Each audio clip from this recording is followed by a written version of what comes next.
Kuri ubu ibihugu byose by'isi nta handi byerekeje amaso atari ukurwanya icyorezo cyibasiye isi cya coronavirus cyangwa izina rya COVID-19. Iki cyorezo novel coronavirus cyadutse mu mpera z'umwaka ushize wa 2019 gitangirira mu Bushinwa. Iyi ni AMAKURU TV. Ushimiye cyane kudukurikira. Niba uri mushya uhawe ikaze, ushobora no gukora subscribe kugira ngo ujye ubona izindi nkuru zacu.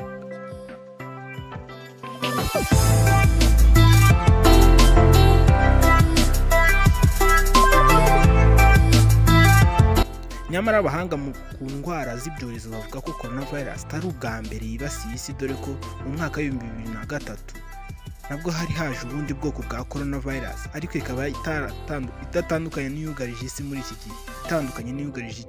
gihe. Ni nayo mpamvu iki cyiswe novel coronavirus bishatse kuvuga ko ari ubwoko bushya bwa coronavirus, kuko itari imeze neza nk'iyo muri 2003 yiswe SARS. Yaba SARS ndetse na COVID-19 zose zatangiriye mu Bushinwa, uretse no kuba zaratangiriye ahantu hamwe, kandi zose zihurira ku kuba ari indwara zifata imyanya y'ubuhumekero, aho uyirwaye abura umwuka agahumeka nabi, akagira inkorora ndetse n'ibindi bimenyetso byibasira inzira z'umwuka. Nk'uko twabibonye kandi COVID yatangiriye mu gihugu cy'Ubushinwa, ndetse biza gutangazwa ko yaba yarageze mu bantu iturutse mu nyamaswa z'agasozi zikunda gucururizwa ku masoko y'Abashinwa, ndetse ugasanga benshi bakunda no kuzirya. Kuri ubu rero coronavirus imaze guhitana abantu benshi cyane, yaba aho yatangiriye mu Bushinwa ndetse no hanze yabwo, kuko kugeza ubu imaze kugera mu bihugu bikabakaba 170 ku isi hose, ndetse n'u Rwanda rurimo.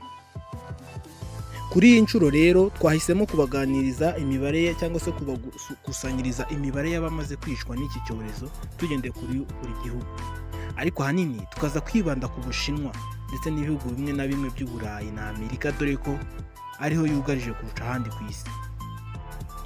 Icyo wamenya mbere ya byose ni uko kugeza ubu umubare w'abandura mu bihugu by'Ubushinwa usigaye ari muto, ahubwo abahanga bakaba bari kwemeza ko umugabane w'Uburayi na Amerika bisigaye ari byo zingiro ry'indwara.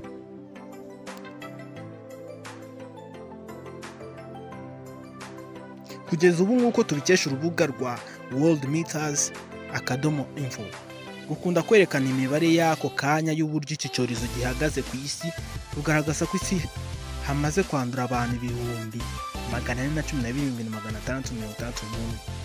Ni mu gihe abamaze gukira indwara bose hamwe ari 108,302, naho abamaze guhitanwa n'iki cyorezo ari 18,605. Uramutse ufashe umubare w'abanduye bose ugakuramo abayikize ndetse n'abitabye Imana, uhita ubona ko abahirwaye bakiri kwitabwaho bose hamwe bangana n'290,754.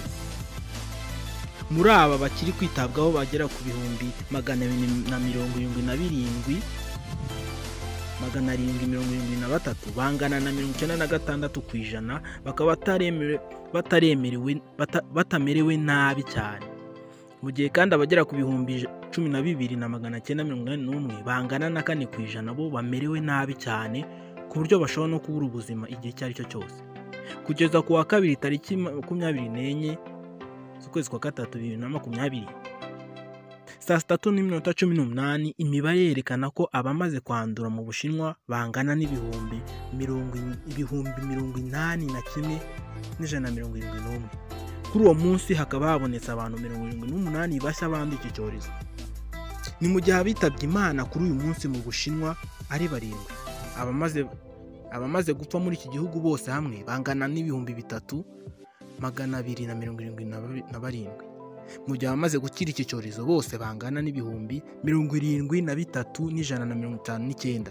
Ni ukuvuga ko mu bitaro by'Ubushinwa hasigayemo abantu ibihumbi 4,735 bakiri kuvurwa iki cyorezo.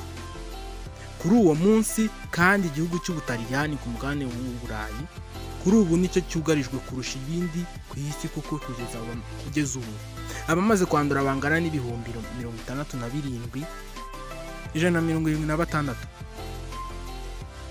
Kuri uwa kabiri gusa habonetse abantu bashya banduye iki cyorezo 5,200 749, mu gihe abagera kuri 743 bitabye Imana bazize iki cyorezo.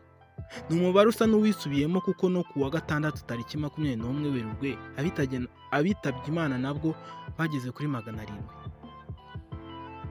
Ku Butaliyani nicyo gihugu cya mbere cyapfushije abantu benshi ku munsi umwe, ndetse kikaba ari nacyo gihugu cya mbere kimaze gupfusha abantu benshi kurusha abandi hose ku isi, kuko abamaze gupfa bose hamwe bangana n'ibihumbi 6820.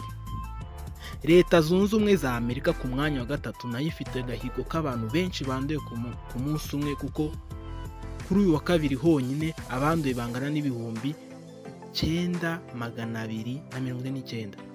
Ni benshi cyane. Bihita bituma abanduye bose hamwe ari ibihumbi 52,983.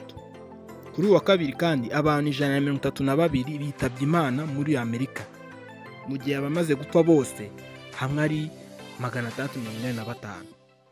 Igihugu cya Espagne ku mugabane w'Uburayi nacyo kiri mu byugarijwe, kuko nacyo kiri mu bimaze gutakaza abantu benshi kuri uyu wa kabiri gusa. Muri Espagne ibihugu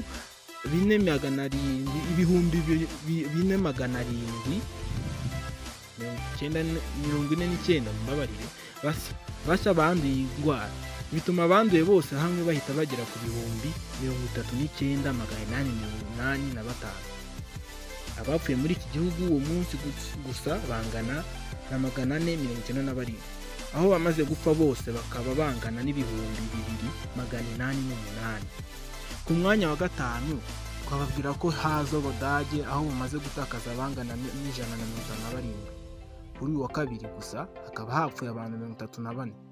Abamaze kwandura mu Budage bangana n'ibihumbi 32,986, aho kuri uyu wa kabiri gusa abanduye bangana n'ibihumbi 3,930.